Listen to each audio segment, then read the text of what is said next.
Call 310-593-4444.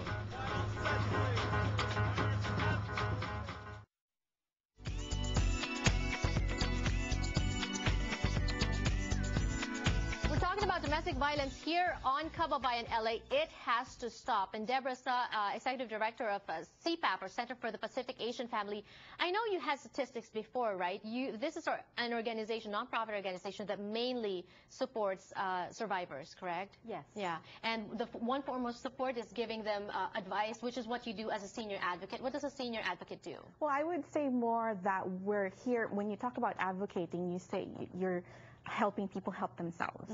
So maybe it's not necessarily advice, but you're giving counseling in order for them to make decisions for themselves. Okay. Because we believe in an empowerment model. You want them to get that power back that was taken away. And the problem is when you're so abused and you're so harassed and you're so oppressed, it eats you up to the point that sometimes you can't even fight back anymore.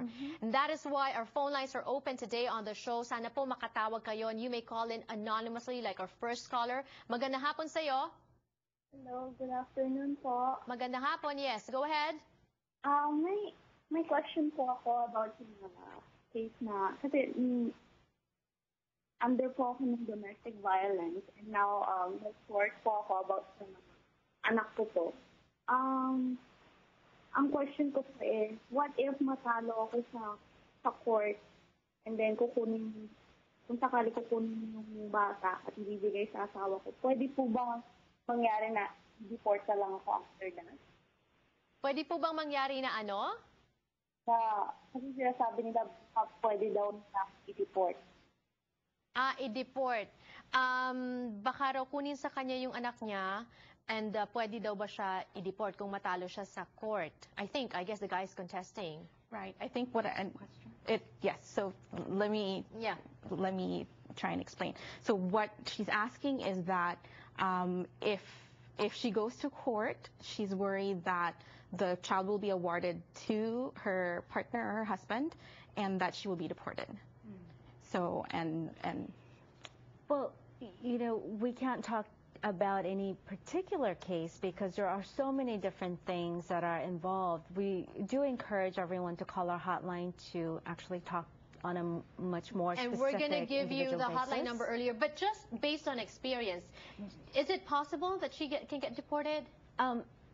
There's no firm. So first of all, if she is in a situation of domestic violence, she can always apply for immigration status. And CPAP. Even if the husband doesn't have immigration status at all, there are things called U visas where if you have been a victim of a crime, whether it been raped, in a domestic violence situation, or even other kinds of cases like fraud, if you're a victim of a crime, certain kinds of crime, you can actually cooperate with law enforcement and get a temporary U visa, and you will not be deported. Okay, and you help. You have resources at CPAF.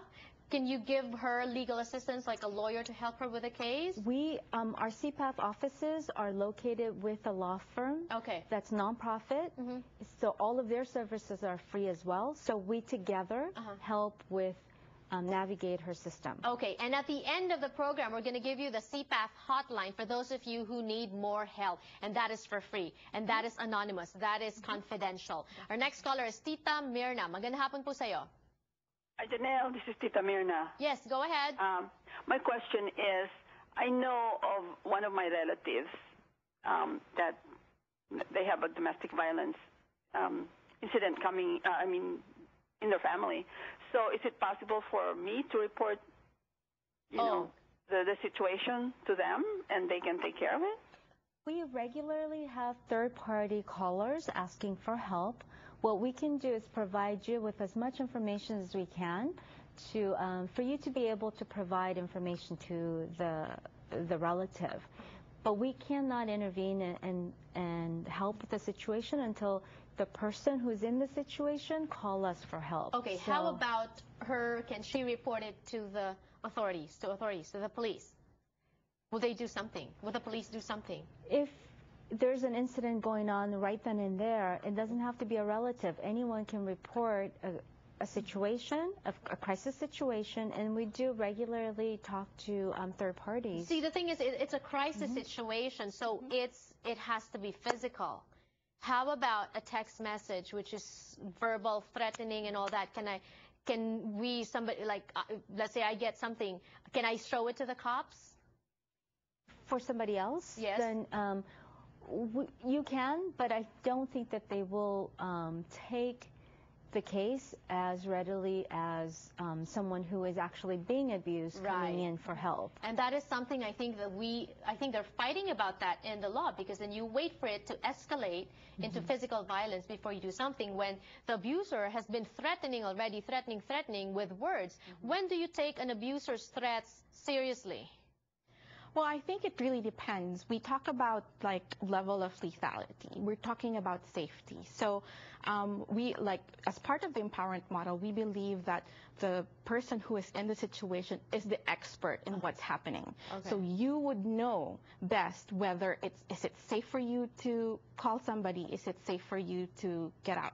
Okay. You have to, so those are things that you would consider when you call the hotline. We can do safety planning with you. I think you have a follow-up to that, but we'll discuss that when we return on the show. Keep calling, guys. We want to help you. Don't go away.